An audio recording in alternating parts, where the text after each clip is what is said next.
ایک شخص حضرت امام علی رضی اللہ تعالیٰ عنہ کی خدمت میں آ کر کہنے لگا، یا علی، ایسا لگتا ہے کہ گھر سے رزق کے فرشتے روٹھ گئے ہیں، رزق کا کوئی سبب بنتا ہی نہیں، تنگ دستی ختم ہوتی ہی نہیں۔ یہ کہنا تھا کہ پھر حضرت علی رضی اللہ تعالیٰ عنہ نے فرمایا، اے شخص، تمہارا چہرہ بتا رہا ہے کہ تمہارے ایک بد عمل سے تمہارے رزق کے دروازے بند ہو رہے ہیں۔ وہ کہنے لگا، یا علی، ایسا کون سا میرا بد عمل ہے جس کی وجہ سے میرے رزق کے دروازے بند ہو رہے ہیں؟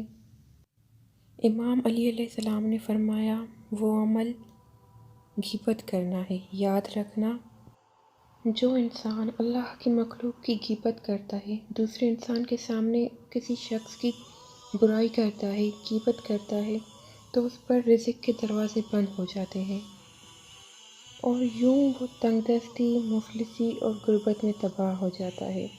اے شخص، تم اس بد عمل کو خود سے دور کر دو تو اللہ کے فضل سے تمہارے لیے رزق کے دروازے کھل جائیں گے۔